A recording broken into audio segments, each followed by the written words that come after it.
Hello friends, welcome to hashtag study with me. Friends, आज आम video रे child development and pedagogy CDP रो practice set करवा जहाँकि आपण 20टी क्वेश्चन अच्छी जो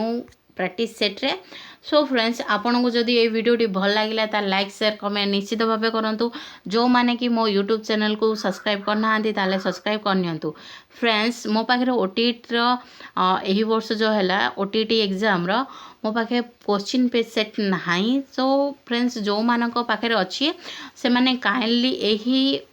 ईमेल आईडी बा व्हाट्सएप नंबर को सेंड करें। तो आपण पाखे कौन सी जदि ओटीटी सेट अच्छी ताहले निश्चित भाव ये व्हाट्सएप नंबर को शेयर करूँ। ता सहित आपण को ये वीडियो रिलेटेड किसी डाउट थाए को क्वेश्चन बुझा न पड़ता है तो ताहले यही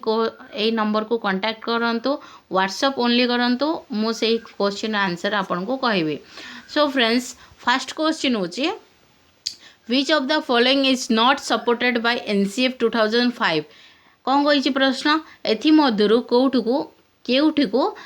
NCF national curriculum framework 2005 support करू नाही। नॉट देथिले आपण मन ध्यान देकी करिवे। नॉट देछि, नॉट कहिछि ए होछि होलिस्टिक डेवलपमेंट ऑफ चाइल्ड सर्वांगीन विकास उपरे फोकस करबा पई। बी होछि इम्प्लीमेंटिंग टू लैंग्वेज फार्मूला दुईटी लैंग्वेज यूज करबा। सी होछि कंस्ट्रक्शन ऑफ नॉलेज ज्ञानर निर्माण करबा। डी होछि फ्लेक्सिबल एग्जाम सिस्टम तो एग्जाम सिस्टम बा जो परीक्षा थाए ताको फ्लेक्सिबल करबा। तो राइट आंसर कौन हम भावुंती? तो राइट आंसर दिंतु एबीसीडी मध्य चूज करूँ। राइट आंसर कौन हम? तो एनसीएफ एथि मध्य कौड़ा सपोर्ट करनी? बी इम्प्लीमेंटिंग टू लैंग्वेज फॉर्मा। सी कौन कही 3 लैंग्वेज फॉर्मूला सपोर्ट करता है। जदि 3 लैंग्वेज फॉर्मूला होता तो ठीक होता। कौन सपोर्ट करनी? 2 लैंग्वेज फॉर्मूला सपोर्ट करनी। तो फ्रेंड्स, जो देखो NCF curriculum national curriculum framework 2005 जहाँकि सपोर्ट कौन कौन सर्वांगीन विकास हम जमीती पिला माने रोड मेमोराइजिंग करें। पिला माने तांकर निजर ज्ञान निर्माण निजे करें। इवाल्यूएशन प्रोसेस बा आमर एग्जाम सिस्टम बा जो आमर परीक्षा जमीती हो जाए ताको फ्लेक्सिबल करवा। एसेसमेंट ठीक भाव में हम शिशु मानक देला। एनसीएफ 2005 एनसीएफ होची 4 नंबर एनसीएफ। ता आगुरु 3टी एनसीएफ आसी जाइए। से 3टी कौन कौन कमेंट निश्चित भाव कही दिंतु। कौन कौन फास्ट आसला आमर 1975 रे, देन हूँ 1988 रे, देन हूँ आम 2000 रे आसीथिला एनसीएफ। तो 4 नंबर एनसीएफ हूँ एनसीएफ 2005 जहाँकि किए देथिला बाय एनसीईआरटी द्वारा प्रोवाइड करा जाइथिला। तो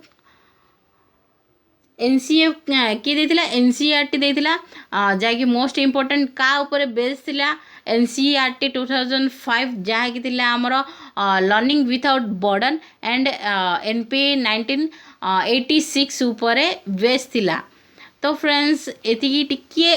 ता ऊपर जानिबा निश्चित भाव एनसीएफ 2005 ऊपर मु वीडियो करी जहाँकि आपणक कंटेंट रिलेटेड आपणक क्लास हम। देन होची idiots are categorized between the IQ range of. जो आईक्यू कौन इंटेलिजेंस कोसेंट। तो आईक्यू रो जदि इडियट मानकर आईक्यू केते पचारछि? ऑप्शन ए होची 100 रु 125, बी होची 0 टू 25, सी होची 120 टू 160, डी होची 60 टू 90। तो राइट आंसर कौन हम भावुंती? तो राइट आंसर हम 0 टू 25। 0 टू 25 जो मानकर आईक्यू अच्छी से माने कौन इडियट बा मूर्ख कैटेगोरी जीवे। तो देखंतु आईक्यू रो फॉर्मूला किए देथिला? आईक्यू रो फॉर्मूला कौन? IQ equal to MA by CA into 100 जाए थाए। जा MA किए देथिला? अल्फ्रेड बिनेट देथिले। तो स्टोन देथिले आईक्यू रो फॉर्मूला। देन हूँ देखो ये मु स्टैनफोर्ड बिनेट को क्लासिफिकेशन ऑफ इंटेलिजेंस बा आईक्यू टेबल आंजी स्टैनफोर्ड बिनेट को साधारणतः स्टैनफोर्ड बिनेट को ही आईक्यू टेबल यूज करा जाए। तो ये देखी नियंतु मोस्ट इम्पोर्टेंट। तो आईक्यू टेबल तीनोटी मन रखु सुपीरियर रु आसी थाए जहाँकि 140 प्लस होते एभव होते वेरी सुपीरियर कह जाए। देन हूँ नॉर्मल कैटेगरी आसी थाए क्वेश्चन कौन कौटू आसी थाए मुझे कहूँ 90 टू 100 हेले कौन हम नॉर्मल बा एवरेज आसता है आ रिलेटेड आसता है क्यों श्रेणी नॉर्मल जीवे कौ श्रेणी आईक्यू पिला माने। देन हूँ बिलो 0 टू 25 बा 25 बिलो किए इडियट हे। देन हूँ मोरन मन रखु मोरन हे 50 टू 70 हम मोरन जहाँकि आसी था आपण एग्जाम रे। बोर्डर लाइन टा मन रखु 70 टू 80 हूँ आमर बोर्डर लाइन बा 70 टू कम पिला माने से माने कौन मेंटल रिटार्डेड चाइल्ड बा स्टूडेंट हे। तो मन रहा स्टार्ट बोर्ड बिनेट कर एडा आईक्यू टेबलटा एडा आपण चाहिए स्क्रीनशॉट मारिकी रखिपारे। मुझे पीडीएफ आपन को निश्चित भाव शेयर करदेवी। देन हूँ जदि कहला आपन को सुपीरियर बा वेरी सुपीरियर कैटेगोरी कौन आईक्यू रेंज है आपन निश्चित भाव करें। तो नॉर्मल कैटेगोरी केते जीवो 90 टू 90 टू 110 भितर है नॉर्मल जीवो। देन हूँ नेक्स्ट क्वेश्चन 3 नंबर क्वेश्चन हूँ क्रिएटिविटी इज ए हूँ डाइवर्जेंट थिंकिंग बी हूँ कन्वर्जेंट थिंकिंग सी हूँ both and B D hmm none of this. कौन कही सृजनशीलता एमध्य कौटा सृजनशीलता कही विक्षिप्त चिंतन डाइवर्जेंट हेले कौन विक्षिप्त चिंतन कन्वर्जेंट हेले केन्द्रिक केन्द्र प्रसारी केन्द्राभिमुखी चिंतन जो केन्द्र प्रसारी करदेली। डाइवर्जेंट विक्षिप्त चिंतन केन्द्र प्रसारी एटा केन्द्राभिमुखी चिंतन कन्वर्जेंट थिंकिंग को केन्द्राभिमुखी चिंतन कह जाए। तो देखंतु मु बारंबार डिस्कसन करती क्रिएटिव बा सृजनशीलता क्या सहित रिलेटेड अच्छी आपण डाइवर्जेंट सहित जिते बेले कि इंटेलिजेंट कौन अच्छी आपण कन्वर्जेंट सहित बारंबार डिस्कसन कर विषय। तो राइट आंसर कौन समस्त ठीक देते भावुची। तो ए हम राइट आंसर डाइवर्जेंट थिंकिंग बा केन्द्र प्रसारी चिंतन बा विक्षिप्त चिंतन सहित जोड़ी होगी रही। तो ता विषय टिके डिस्कसन करदेबा ब्रीफली। तो देखो डाइवर्जेंट थिंकिंग रे कौन होता है पिलाटी गोटे पार्टिकुलर आंसर आसी न था डाइवर्जेंट थिंकिंग रो एटा मन रखु गोटे पार्टिकुलर आंसर आसीबन जिमिति for example 4 into 5 equal to 20 Etah हबनी divergent thinking. तो 4 into 5 equal to डेस एटा गोटे क्वेश्चन हेनी डाइवर्जेंट थिंकिंग हेनी जिते बेले दब डेस इंटू डेस इक्वल टू 20 सेते बेले आपण हम डाइवर्जेंट थिंकिंग। एटी कौन पिला माने निजर अनुसार निजे आंसर करेंगे गोटे पार्टिकुलर गोटे आंसर हेनी जोटे पार्टिकुलर गोटे आंसर हम साज आपण कन्वर्जेंट थिंकिंग बा क्लोज एंडेड क्वेश्चन सहित डाइवर्जेंट थिंकिंग कौन ओपन एंडेड क्वेश्चन एटा मन रखु आसी था बारंबार क्लोज एंडेड क्वेश्चन। तो नेक्स्ट हूँ 4 number question the psychologist who discussed about concrete operational stages जो किए कंक्रीट ऑपरेशनल स्टेज विषय डिस्कसन करिसंते को साइकोलॉजिस्ट ए हूँ ब्रूनर बी हूँ थॉर्नडाइक सी हूँ पियाजेट डी हूँ वाटसन। तो देखो कौड़ा हम राइट आंसर। तो ब्रूनर कौन नथिले Bruner iconic phase symbolic phase ए विषय डिस्कसन करते सेते बेले कि थॉर्नडाइक कौन कही लर्निंग रो 3टी मोस्ट इंपोर्टेंट लॉ देइथिले law of exercise law of readiness law of effect सिन वाटसन होचन जने फंक्शनलिस्ट। तो राइट आंसर कौन हम राइट आंसर हम C Piaget. Piaget intelligence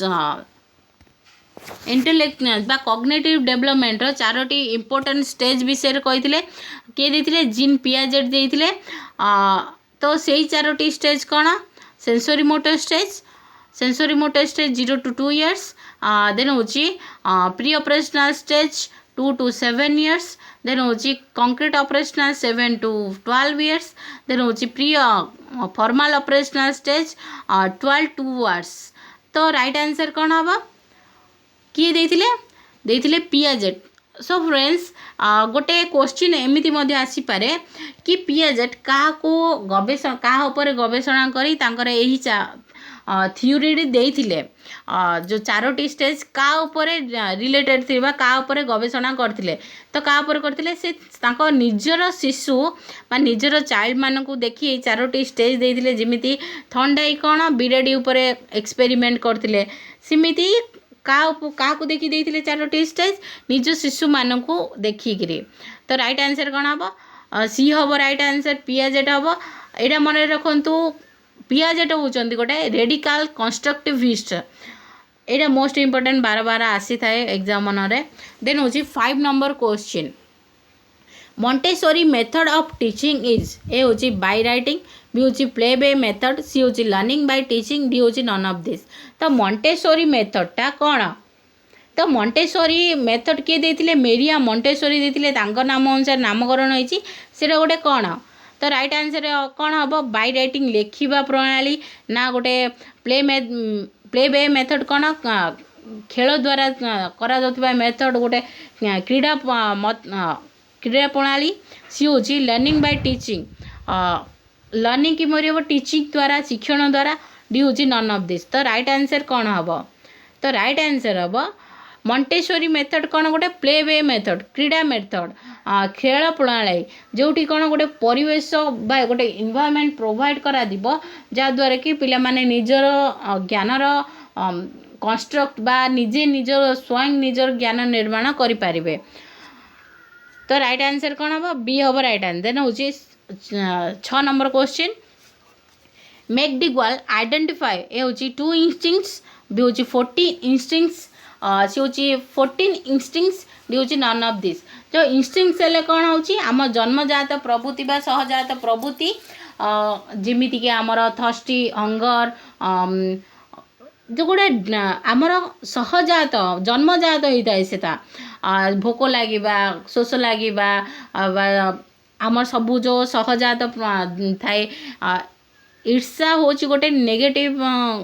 instinctive मात्र नेगेटिव इंस्टिंक्टिव जीव तो मैकडीगल केतोटी आइडेंटिफाई बा आविष्कार आइडेंटिफाई करथिले तो राइट आंसर कौन हम सी हम राइट आंसर 14टी जन्मजात प्रवृत्ति आविष्कार करथिले then hmm who studied on the hereditary character of genes वंशानुगुणर बा जीन रो कैरेक्टर वैशिष्ट उपर किए स्टडी करथिले ए हूँ वाटसन बी हूँ फ्रैंकलिन गैल्टन सी हूँ जेम्स लॉक डी हूँ ड्रूक्स फैमिली तो किए पढ़थिले तो राइट आंसर कौन हम भावुं एबीसीडी मध्य निज ऑप्शन को चूज करंतु तो राइट आंसर हम बी फ्रैंकलिन गैल्टन करथिले तो हेरिडिटरी कौन हेरिडिटी बा वंशानुगुण जहाँकि गोटे पेरेंट्स द्वारा तार ऑफस्प्रिंग को जाता है जीन माध्यम जहाँकि मोस्ट इम्पोर्टेंट सेटा गोटे स्टाटिक होता है केबे चेंज हेनी फॉर एग्जांपल लेबा आपण कहे मु मो हेरिडिटी चेंज करे जीन को आपण केमिति चेंज करेंगे सेटा पूरा स्टाटिक थाए केबे भी चेंज हेनी डायनामिक ही न थाए एनवायरनमेंट डायनामिक होता है ता चेंज हो पारे मात्र हेरिडिटी स्टाटिक थाए हेरिडिटी द्वारा कौन आमर जीन्स द्वारा आमर बाल केमिति हम देन हूँ आमर आखि केमिति हम आमर चेहरा आमर त्वचा केमिति हम से डिपेंड होता है हेरिडिटी बा जीन उपरे देन हूँ heredity most important development equal to heredity into equal environment equal to development रे हेरिडिटी मुख्य भूमिका रही है वंशानुगुणर एटा मन रखु देन हूँ 8 number question maximum participation of student is possible in teaching through कौन मैक्सिमम पार्टिसिपेशन जिते बेले पिला माने शिक्षण प्रणाली रे बहुत भाव पार्टिसिपेशन बा योगदान केते बेले करथांती ए हूँ लेक्चर मेथड बी हूँ डिस्कशन मेथड सी हूँ टेक्स्ट बुक मेथड डी हूँ ऑडियो विजुअल मेथड तो को मेथड अनुसार बेस्ट हम तो राइट आंसर कौन हम एबीसीडी चूज करंतु तो राइट आंसर हम डी ऑडियो विजुअल मेथड देखंतु आपण भाबिबे ए 4टी मध्यरु डीडा ही राइट आंसर कौन हम देखंतु लेक्चर मेथड कौन होता है पिला माने पेसिव होइथांती टीचर बहुत एक्टिव होइथांती लेक्चर देइथांती तो एटा जीवनी सेठी बेसी पिला माने एक्टिव होइकरी पार्टिसिपेशन करिवेनी देन होची डिस्कशन मेथड आउ रहिला ऑडियो विजुअल मेथड तो देखो डिस्कसन मेथड पिला माने पार्टिसिपेशन करेंगे मात्र बेसी केतବେଳେ करेंगे जितेबले तांकर सेंसेस एक्टिव थिबो सेंसेस शिक्षण रे जोग कराय थिबो देखंतु पिला माने केतेबेले शिखितांती जेतेबेले तांको सेंसेस पूरा एक्टिव थाए जेतेबेले तांके सेंसेस द्वारा शिखितांती senses are the gateway of the knowledge को जाए सेंसेस द्वारा आम शिखी था तो जितेबाला आम कौन जिनस देखी था कौन जिनस शुणी था कौन जिनस निजे करी था से आम बेस्ट शिखी था तो राइट आंसर कौन हम से अनुसार डी हम राइट आंसर देन हूँ 9 number question which of the following is not associated with learner cycle of motivation कौन मोटिवेशन मोटिवेशन को कौन कहते अभिप्रेरणार साइकिल रे कोड़ा न थाए पचारची नॉट देइची मन ध्यान दे देखंतो नॉट देइची ए होची नीड बी होची ड्राइव सी होची फूड डी होची इंसेंटिव तो राइट आंसर कौन हम भावुचंती देखंतु नीड ड्राइव एंड इंसेंटिव तीनोटी जाई थाए मोटिवेशन साइकिल रे तो राइट आंसर कौन हम सी हम फूड फूड जाई न थाए देखंतु मोटिवेशन रे कौन आपण आवश्यकता थिले आपण मोटिवेटेड काम करती मोटिवेशन पाई गोटे चालक बा गोटे स्टिमुलस दरकार पड़ता है देन होची प्रोत्साहन इंसेंटिव हेले कौन प्रोत्साहन दरकार पड़ता है कौन रिवार्ड मिलियो कौन पनिशमेंट कौन प्रोत्साहन मध्य दरकार पड़ता है तो तीनोटी मोस्ट इम्पोर्टेंट आउ गोटे कथा यही तीनोटीर जो सिक्वेन्सटा मन रखु फास्ट आसवा आप नीड आसी थाए देन होची ड्राइव आसता है देन होची इंसेंटिव आर सिक्वेन्स मन रखुता एनडीआई रु मन रखिपारे एमती इन सर्ट रे एनडीआई तो मोटिवेशन केते प्रकार होता है कमेंट करंतु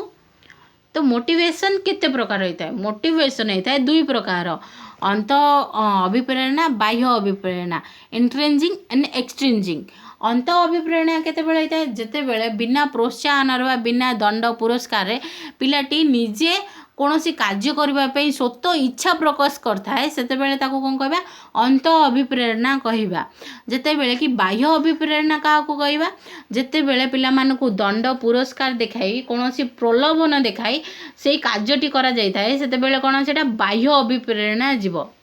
तो ओके समस्ते बुझिले then hmm 10 number question if a child is anxious and withdrawal he or she is कौन जितेबले गोटे शिशुटी एंग्जियस आउ विथड्रॉल कौन सी कार्य करू बाहर को पड़ता है विथड्रॉल होता है बा भयभीत बेसी भयभीत होता है सीधा कौन पाई होता है ये हूँ लर्निंग डिसेबल्ड शिक्षण अपारगता जो बी हूँ इमोशनाली डिस्टर्ब तार भावगत आघात जो सी हूँ विजुअल इम्पेयर्ड ताकू देखा जाऊ नथिबारु डी हूँ हियरिंग इम्पेयर्ड ता श्रवण त्रुटि थिबा जो तो कौन हम भयभीत आ विथड्रॉल केतेबेले हम भयभीत विथड्रॉल हम इमोशनल डिस्टर्ब जितेबेले से भावगत आघात होइतिबो तार जितेबेले सी तार इमोशन तार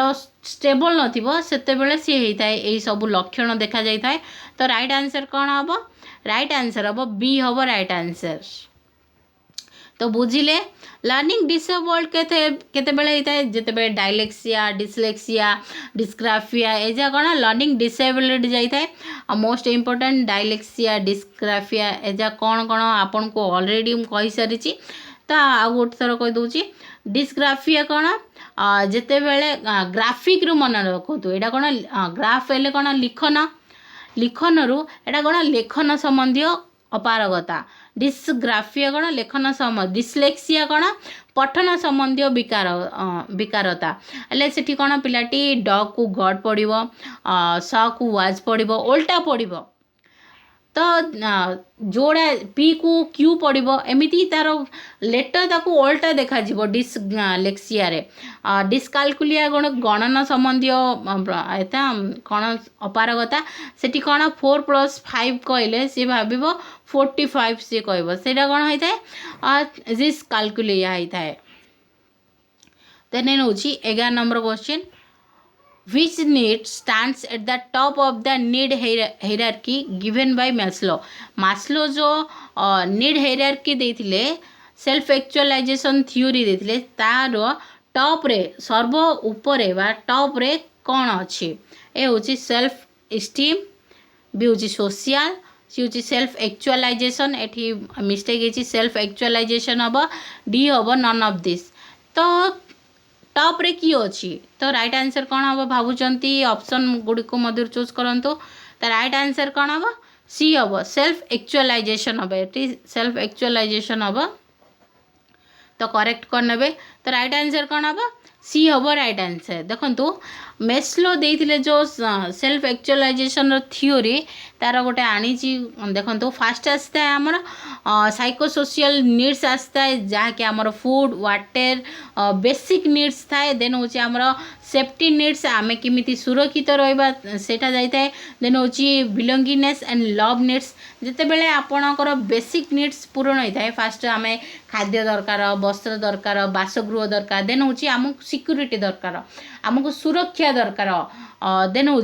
आमको भल पाइबा दरकार लव दरकार बिलोंगिनेस दरकार रिलेशनशिप दरकार फ्रेंडशिप दरकार तापर आसी कौन आमर इस्टीम बा आमको प्रेस्टीज पावर प्रेस्टीज मनी एत दरकार एक्सट्रीम नीड्स देन हूँ आमर सेल्फ एक्चुअलाइजेशन कौन होता है सेठी कौन गोटे एचिविंग वन्स फुल पोटेंशियल को जाता है गोटे मनीष जा जो स्तर को अधिकांश लोक जापार न स्तर को कौ मैंने जाती नेल्सन मंडेला महात्मा गांधी से माने सेल्फ एक्चुअलाइजेशन स्तर जाई पारती तो यही स्तर सब देते मास्लो तो टॉप रे किए अच्छे टॉप रे अच्छी आम सेल्फ एक्चुअलाइजेशन तो लोअर स्टेज रे कौन साइकोसोशियल नीड्स अच्छे आमर एटा मोस्ट इम्पोर्टेंट मन रखु then hmm mirror drawing test is use to demonstrate mirror drawing test कौन डेमोन्स्ट्रेट करता है A hmm learning by imitation B hmm learning by trial and error C hmm learning by doing D hmm none of this imitation बा trial and error त्रुटि प्रयत्न प्रमाद तत्व को ना डूइंग लर्निंग बाय डूइंग कौन सी कार्य को निजे करने द्वारा तो कौन हम right answer mirror drawing test तो मिरर ड्राइंग टेस्ट कौन भाविदेवा फास्ट कहीदे मिरर ड्राइंग टेस्ट कौन होता है गोटे व्यक्ति को गोटे चित्र आंकिबा पड़ता है मात्र से चित्र किमिति आंकिब ता आगे गोटे मिरर थाए ताकू देखिकी से मिरर रे सी कौन टाणुची देखिकी सी से चित्रटा को टाणब से पेपर टी को देखनी तो सही मेथड कौन पाई होता है आमर कौन लर्निंग ट्रांसफर ऑफ लर्निंग पाई कोऑर्डिनेशन पाई न्यूरोलॉजिकल डैमेज पाई एता पाई सब एसेसमेंट पाई इवैल्यूएशन पाई दरकार पड़ता है मोस्ट इम्पोर्टेंट आसी था मिरर ड्राइंग रो पर्पज कौन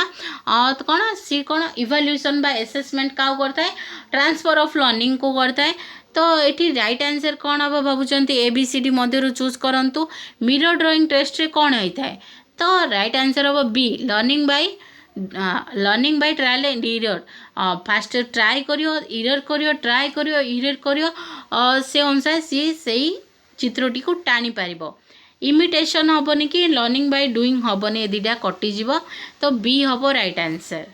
तो बुझिले then hmm 10 number question which of the following statement is not true एमध्यु कौड़ा सत्य नुहे नॉट ट्रू पचार मोस्ट इम्पोर्टेंट देखो A hmm acquisition of life skill is a part of maturation B hmm acquisition of life skill is a part of social process C hmm life skill are directly moulded D hmm life skill are learned तो right answer कौन हम भावुंट देखो life skill कौन जीवन बंचापी जोड़ा आमको आवश्यक जो जो स्किल ता सहित जीवन प्रतिदिन जो आमको प्रॉब्लम फेस करी ताकू सॉल्व करने आम लाइफ स्किल आवश्यक पड़ी थाए तो लाइफ स्किल कौन एमध्यु कौड़ा नुहे पचार नॉट ट्रू पचार तो लाइफ स्किल कौन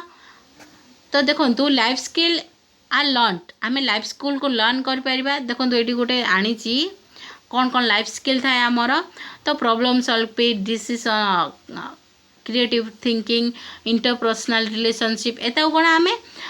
आमे लर्न करिपरिबा डायरेक्टली मोटर हो पारे आम पेरेंट्स को देखिकी ना अन्य मान को ऑब्जर्व करके आमे डायरेक्टली करे मोल्ड हो पार देन होची पार्ट ऑफ सोशल प्रोसेस हाँ सोशल प्रोसेस पार्ट हम कारण सोसाइटी आम शिखी था लाइफ स्किल्स तो यही तीनोटी जीव ए बी ए हम राइट आंसर कौन यहाँ गोटे ट्रू ना acquisition of life skill is a part of maturation गोटे पार्ट ना कारण लाइफ स्किल कौन गोटे कंटिन्यूस चलता है लाइफ लॉन्ग चलता है आम जीवन सारा कौन ना कौन शिखी था जीवन बंचवा कौन प्रॉब्लम फेस कले नुआ कौन स्किल शिखी था तो राइट आंसर कौन हम ए हम राइट आंसर तो लाइफ स्किल कौन कौन अच्छी देखी नेबा लाइफ स्किल अच्छी आमर self awareness coping with emotions आम आमर इमोशन सहित कोपिंग है कोपिंग विथ स्ट्रेस आम स्ट्रेस को किन हैंडल करवा इमोशन को किमिति हैंडल करवा प्रॉब्लम सॉल्विंग किमिति करवा decision making critical thinking creative thinking interpersonal relation skills empathy effective communication एता सब जाता है आमर कौन लाइफ स्किल्स जाता है जहाँकि जीवन बंचापी बहुत आवश्यक देन हूँ 14 नंबर गेनेस थ्योरी इम्फासाइसेस यहाँ मोस्ट इम्पोर्टेंट ओटीटी एग्जाम रे गेने रिलेटेड क्वेश्चन आसीथिला ताकू भल भाव बुझा गेने एमध्य कौड़ा को गुरुत्व दौले हूँ method to be adapted method उपरे ना टीचिंग उपर ना लर्निंग उपर ना सब्जेक्ट उपरे तो राइट आंसर कौन हम मेथड कहते ना पद्धति ना शिक्षण लर्निंग एले शिक्षण टीचिंग एले पढ़ेवा ना डी हूँ सब्जेक्ट्स कौड़ा उपर बेसी गुरुत्व दौले तो राइट आंसर कौन हम सी हम राइट आंसर लर्निंग उपर गुरुत्व दौले थ्योरी तो थ्योरी कौन गेनेस हेरियरकी ऑफ लर्निंग से कौन लर्निंग को 8टी कैटेगोरी डिवाइड कर देइदिले से कैटेगोरी जा कौन single learning stimulus response chain learning को विभक्त कर कौन हम motor chaining and verbal chaining then हूँ verbal association discrimination learning concept learning rule learning problem solving तो आसी सिंगल लर्निंग ए वर्ष ओटीटी एग्जाम आसला गेनेकर सिंगल लर्निंग जो अच्छी ता का सहित रिलेटेड अच्छी ता सहित रिलेटेड हम स्किनर को सहित यहाँ मोस्ट इम्पोर्टेंट बोधे समस्त करेक्ट लिखिथे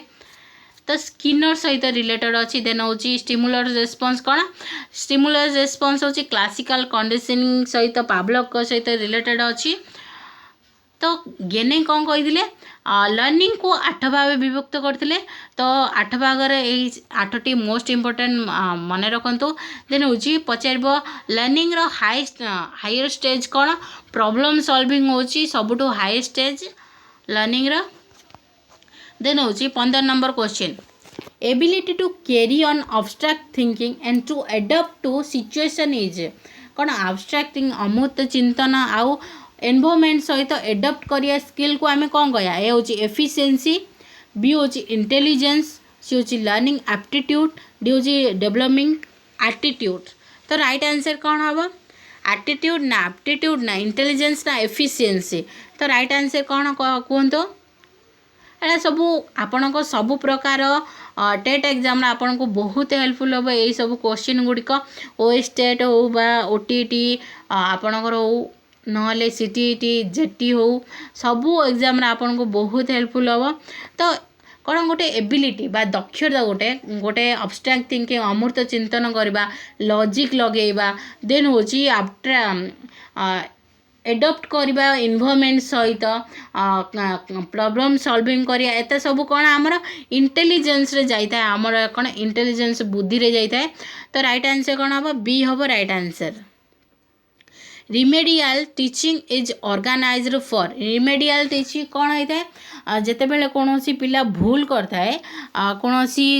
शिखी पार न था कौन सी शिक्षण रे दोष त्रुटि जिते बेले डायग्नोसिस टेस्ट करा जाए दोष त्रुटि जना पड़ता है तापर कौन रिमेडियल टीचिंग दि जाए से दोष त्रुटि को सुधारिबा पई रिमेडियल टीचिंग दे थाए। तो रिमेडियल टीचिंग कापाई ऑर्गेनाइज करा जाई थाए ए होची क्वारेलसम चिल्ड्रेन जो माने कोढ़ाळ करथि से पिला मानक पई। बी होची slow learners and backward children's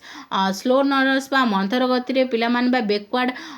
पछुआ पिला मानक पई। सी होची डेलिक्वेंट डी होची फॉर ऑल। तो राइट आंसर कौन हम भावुंट राइट आंसर कहतु। तो राइट आंसर हम बी स्लो लर्नर मंथर गति बा पछुआ पिला मानक पई रिमेडियल टीचिंग दिया जाई थाए। डेलिक्वेंट स्टूडेंट माने कौन जो माने कि अपराधिक कार्यक्रम लिप्त था जहाँकि आमर